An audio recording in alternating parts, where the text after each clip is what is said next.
Plants vs. Zombies, released in 2009, was a game PopCap Games developers probably thought would be a decent hit, not knowing they had made one of the greatest tower defense games in gaming history. The success was so huge that just a couple years later, the sequel came out, Plants vs. Zombies 2, also a great game. It was way bigger than original, more worlds, more characters, more everything. The game is still alive after so many years. Even though some fans are not happy with the current state of the game, it is still a proven success. I personally recommend both PvZ1 and PvZ2 to anyone who wants to start playing tower defense games. Short time after that, EA and PopCap revealed a surprise for PvZ fans, an unexpected one. A 3D shooter PvZ game called Garden Warfare.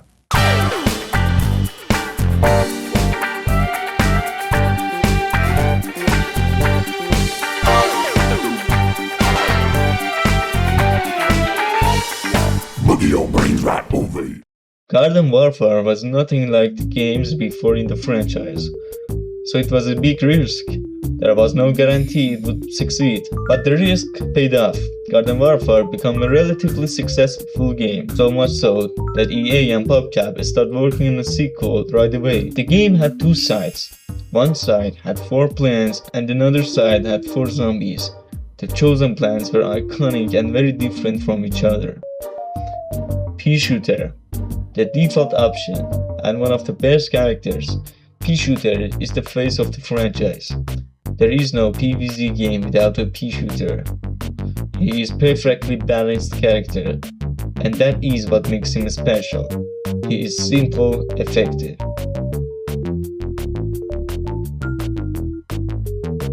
Sunflower, the healer. She revives other plants faster than any other plant, and can place a little sunflower on the ground as a mini source of healing for everyone.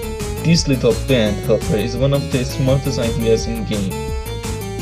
These little plant pots in game are the same plants from the Plants vs. Zombies 1 game, and I believe that adds a lot of charm to the game.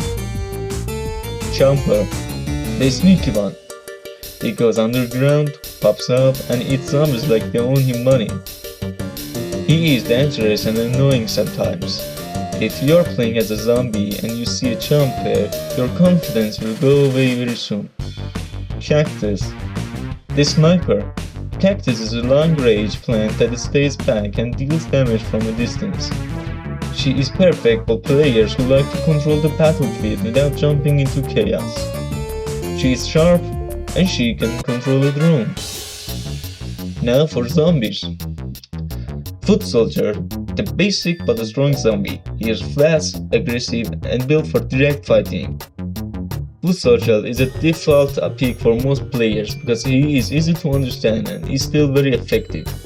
Good damage, good mobility, and solid abilities. Nothing fancy, just reliable. Engineer, the smart one. Engineer is more of a support and control character. He can place drones, stun plants, and help his team push or defend objectives.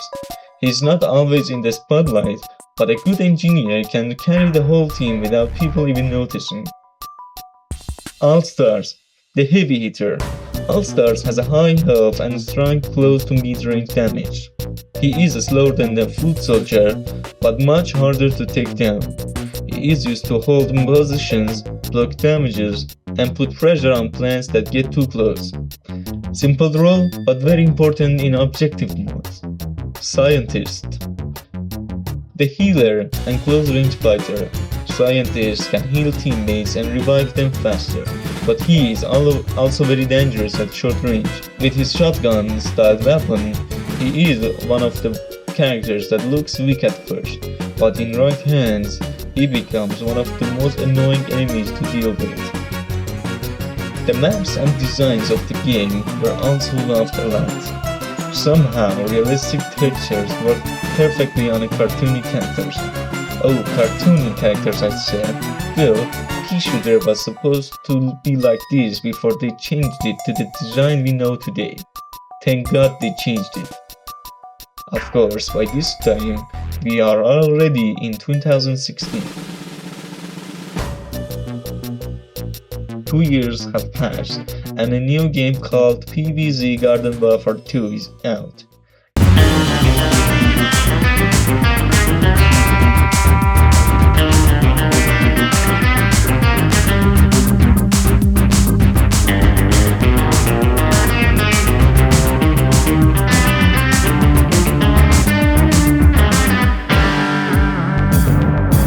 Garden Warfare 2 is basically the proven Garden Warfare 1, but bigger and better in every way. There were now 8 characters on each side plus 2 secret ones.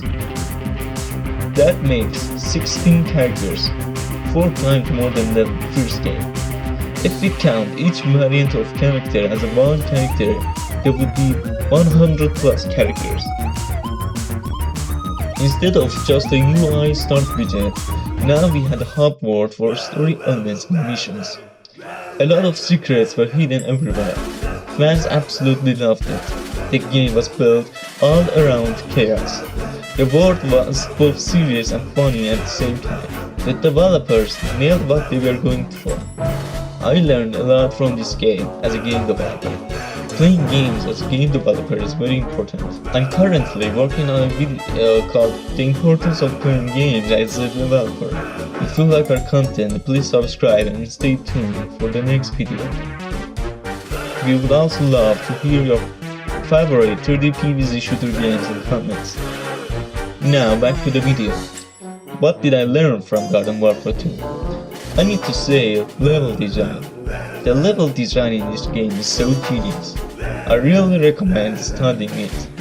The levels were designed in a way that fit all character classes and all game modes. The maps were not flat and linear unlike PvZ Battle for Neighborville. Even though I like that game, it's true that the maps are flat and a bit linear. But complete opposite for Garden Warfare 2. In this game, we also got to fight the Zombies robots. Indirectly, that is. All of the characters from the last game made an appearance in this game too, like Jumper, Sunflower, Foot Soldier, and others. So instead of focusing on the same characters again, I'm going to explain the new characters. Colonel Corn. Colonel Corn is one of the coolest new plants in the game. He is like a walking corn machine with 2 big shooters and a very strong personality. He is powerful and honestly a plant version of a Foot Soldier. Colonel Corn power really represents his personality. Super Brains. Super Brains is the zombie superhero, or at least he thinks he is. He is full of confidence, drama, and punches for no reasons. He is one of the funniest characters because he acts like the main character in his own movie. And to be fair, he kind of is. He jumps around thinking he's saving the world while he's punching some plants. Rose. Rose is a magic plant with long-range attacks and support abilities. She is different from the other plants because she feels more tactical and strange in a good way. She is not just shooting, she is basically confusing zombies for a living. Rose is the second main flower character we got in PvZ's 3D shooter games. Torchwood, my favorite. Torchwood is a giant wooden plant with flames. And yes, that is as cool as it sounds. He is heavy, strong, and looks like he was born to protect the team.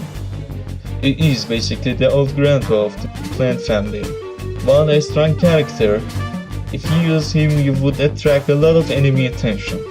Citron. Citron is the shield guy, the tank, the big orange ball of pain. He can roll around, defend himself. He is one of those characters that feels slow at first though.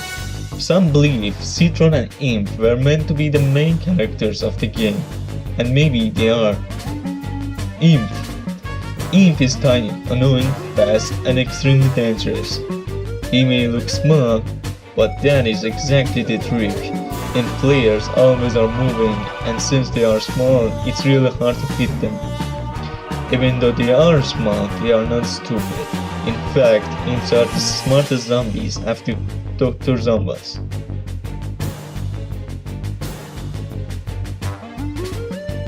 Captain Deadbeard. Captain Deadbeard is the pirate zombie sniper. He is also all about long range damage and explosive chaos. Also very good at short range damage. His weapons can switch between shotgun and sniper based on the needs. Hover Goat 3000. Hover Goat is one of the most random and funniest characters in this game. He flies around, supports the team, and looks like the developers were just having too much fun. He is proof that PvZ can take something stupid on paper and make it actually work somehow. For finishing the video, I need to say that sadly, Plants vs Zombies Garden Warfare 1 is considered dead. There are very few who are playing the game, and the game is getting shut down on older consoles. But Garden Warfare 2 is not dead. It's going strong even though it haven't got updated for so many years. To fandom, Garden Warfare 2 is considered undieable. It's really amazing how Garden Warfare 2 has such a consistent history so many years later, and yet people are still playing this game. Because for Plants vs Zombies fandom, Garden Warfare 2 is considered a masterpiece.